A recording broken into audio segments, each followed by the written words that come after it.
તો આમાં પહેલાં ડેટાબેઝ ફર્સ્ટ જે હોય ને એ મેથડની અંદર પહેલાં ડેટાબેઝ ક્રિએટ કરવાનો આવે અને એના પછી ડેટાબેઝ જે ક્રિએટ થયો હોય ને એના પ્રમાણેથી કોડિંગ થાય.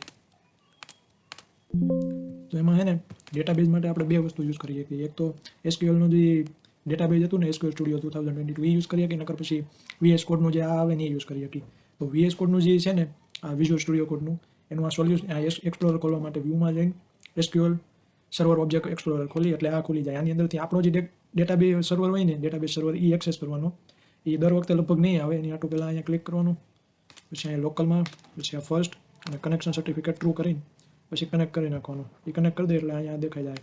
હવે આની અંદર આપણો ડેટાબેઝ આવ્યો, એમાં જે ટેબલ્સ છે એ સીધા અહીંયા ડિસ્પ્લે થઈ જાય. જેમ કે અહીંયા સ્ટુડન્ટ નામનું ટેબલ છે તો ડેટાબેઝ ફર્સ્ટમાં શું થાય, પહેલાં આપણે આખું ટેબલને એવું ક્રિએટ કરી, પણ અહીંયા આ VS કોડનું વિઝ્યુઅલ સ્ટુડિયો કોડનું યુઝ કરવો કેમ સારું નહીં, કારણ કે આમાં છે ને અમુક ફંક્શનાલિટી નથી આપતા. જેમ કે આ ફોરેન કીને એપ્લાય કરવી હોય તો વધારે પડતી માથાજીક કરવી પડે. એના કરતાં ડાયરેક્ટ SQL સ્ટુડિયોનું જે મેનેજમેન્ટ આવે ને સર્વર એ જ વાપરી લેવાનું.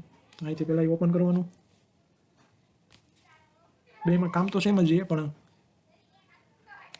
અહીંયા કનેક્ટ કર્યું ઓલામાં છે ને ફોરેન કીની આપવી હોય ને તો એ સરખી રીતના આપી ન મૂકવી.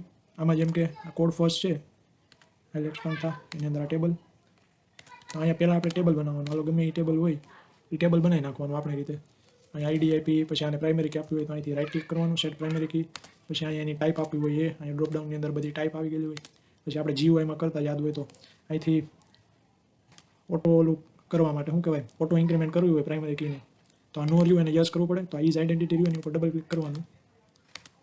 આને ભાઈ બસ ને પહેલાં અહીંયા ઇન્ટ લેવું પડે, સોરી પહેલાં અહીંયા ઇન્ટ લઈ લેવાનું કેમ કે ન્યુમેરિક વેલ્યુ હોય એમાં પ્લસ થાય. હવે આ એની પ્રોપર્ટીઝ ખોલી, હવે નોમાં ડબલ ક્લિક કર્યું, થઈ ગયું યસ. પછી નીચે લખ્યું હોય કેટલી વેલ્યુ તમારે વધારે કરવી એ રીતે. હવે ફોરેન કીની વાત આવી તો ફોરેન કીમાં કરવું હોય ને તો અહીંયા પહેલાં આને સિલેક્ટ કરીને રાખ્યું એને રાઇટ ક્લિક કરવાનું, આની અંદર રિલેશનશિપ આપ્યું, અહીંયા એનું આ ખુલ્યું. હવે એમાં એડ પર ક્લિક કરવાનું એટલે આ સાઈડ જે પેનલ ખુલી ને એની અંદર બીજો ઓપ્શન ટેબલ સ્પેસિફિકેશન અને એમાં 3 ડોટ ઉપર આ GUIમાં આપણે કરતા યાદ હોય તો. હવે એમાં પહેલું જે રહ્યું એ પ્રાઇમરી કી ટેબલ, એટલે કે કઈ જગ્યાએ તમે પ્રાઇમરી કી ઓલી અસાઇન કરી છે જે તમે અહીંયા ફોરેન કી બનાવવા માંગો છો. તો મેં સ્ટુડન્ટ ટેબલમાં જે ID લીધી હતી ને એને મારે અહીંયા બનાવી છે. આ જે રહ્યું એ ડિફોલ્ટમાં લઈ લે, કારણ કે રાઇટ ક્લિક કરીને કર્યું એટલે પછી એમાંથી કોને પ્રાઇમરી કી આપી છે સ્ટુડન્ટ નામનું જે છે ટેબલ એની અંદરથી કોને મેં પ્રાઇમરી કી આપી તો કે ID ને, અને ઓટોમેટિક અહીંયા સિલેક્ટ કરી લે ID જ તે. રેડી, આ રીતે. હવે ઓકે કર્યું, આ જે રહ્યું એક રિલેશન બની ગયું ફોરેન કીનું આની અને ઓલાની વચ્ચે, આનું અને બીજા આ ટેબલનું. હવે કોડ ફર્સ્ટનું કેવું, આની અંદર ડેટાબેઝ ફર્સ્ટ હોય તો ડેટાબેઝ આપણે આ માની લ્યો આને રાખી ક્રિએટ કરી નાખ્યું. પછી મારે આ ટેબલ જે રહ્યું ને એને આની અંદર એક્સેસ કરાવવો હોય એટલે એનું મોડેલ જે રહ્યું ને એ ડાયરેક્ટ તૈયાર થઈને આવી જાય. અત્યારે મોડેલની અંદર ખાલી આ એરરવાળી એક જ છે, એની જગ્યાએ મારે એનું જે ડેટાબેઝનું જે મોડેલ રહ્યું ને એ ફેચ કરાવી લેવું હોય તો એને હાટું ટૂલ્સમાં જવાનું, ન્યૂ ડોટ પેકેજ મેનેજર અને પેકેજ મેનેજર કન્સોલ. પણ એની પહેલાં ઓલા જે 3 ઓલા કીધા હતા ને ડિપેન્ડન્સીઝ એ અહીંયા એડ કરી નાખવાની. અહીંયા રાઇટ ક્લિક કરીને મેનેજ ન્યૂ ડોટ ડિપેન્ડન્સી અને એની અંદર અહીંયા બ્રાઉઝરમાંથી 3 સર્ચ કરીને ઇન્સ્ટોલ કરી નાખવાની. હવે અહીંયા જે રહ્યો એ કમાન્ડ છે, એ કમાન્ડ મેડમ આપને પ્રોવાઈડ કરશે એક્ઝામની અંદર.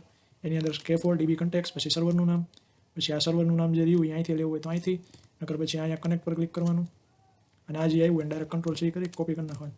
પછી અહીંયા પેસ્ટ કર્યું, પછી ડેટાબેઝનું નામ કોડ ફર્સ્ટ એ અહીંયા ડાયરેક્ટ દેખાઈ જાય છે.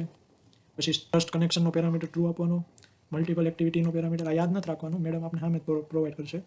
પછી હજી એક પેરામીટર આવશે ટ્રસ્ટ સર્ટિફિકેટ કરીને, જો એરર આવે ને તો એ એક પેરામીટર નાખવાનું, ChatGPTને પૂછી લેવાનું ટ્રસ્ટ સર્ટિફિકેટ કરીને આ કેમ છે મલ્ટિપલ એક્ટિવિટી એવી રીતના આપશે. પછી એન્ટર ઉપર જેવું ક્લિક કરી એટલે બિલ્ડ સ્ટાર્ટેડ થઈ ગયું. પછી બિલ્ડ સ્ટાર્ટેડ પછી બિલ્ડ કમ્પ્લીટ થઈ જાય. અત્યારે એરર આપશે ટ્રસ્ટ સર્ટિફિકેટ માટે. ChatGPT કરી લીધું, હવે અહીંયા કંટ્રોલ V કરીને પેસ્ટ આપી દેવાનું એટલે પરમિશન જે લેવાની હોય ને એ પરમિશન લઈ લે છે અને આખો જે મોડેલ હશે ને મેળા ક્રિએટ થઈ જાય. ડેટાબેઝમાં જેટલા ટેબલ હશે ને એ બધાના મોડેલ ક્રિએટ થઈ જાય. અત્યારે આપણે આ એક જ ટેબલ છે, આ તો માઇગ્રેશનનું પહેલાંનું ટેબલ છે, એનું જો આ એક ક્રિએટ થઈને આવી ગયું ગયું મોડેલ કોડ ફર્સ્ટ, અને બીજું એનું કન્ટેક્સ ફાઇલ. આ કન્ટેક્સ ફાઇલ છે ને આ એનું મોડેલ છે. આ બે ક્રિએટ થઈ ગયા. આ રીતના ક્રિએટ થઈ જાય. પછી બાકીનું આગળનું તો એડ અપડેટ ડિલીટનું નહીં બીજાની જેમ જ તે વસ્તુ એ જો અહીંયા આપણે રન કરાવતા હોય રેડી, અને ડાયરેક્ટ તે બિલ્ડ ફેલ આવી જાય ને તો પહેલાં એને પ્રોગ્રામને એકવાર રન કરી નાખવાનું, આખા પ્રોજેક્ટને અહીંયા રન કરવાનો. એટલે શું થાય, ઓલી જે કન્સોલ આવે ને એની અંદર એરર બતાવી દે અને એ જે એરર બતાવે ને એની અંદર જો કોઈ પણ પ્રકારની ભૂલ હોય ને તો એ ભૂલને પહેલાં સોલ્વ કરવાની, પછી અહીંયા પેલો સ્કેફોલ્ડવાળો કોડ જે રહ્યો ને રન કરાવવાનો, તો જ હાલશે, નકર નહીં હાલે. નકર પછી તમે જેટલી વાર રન કરાવશો ને એટલી વાર બિલ્ડ ફેલ્ડ જ આવ્યા રાખશે.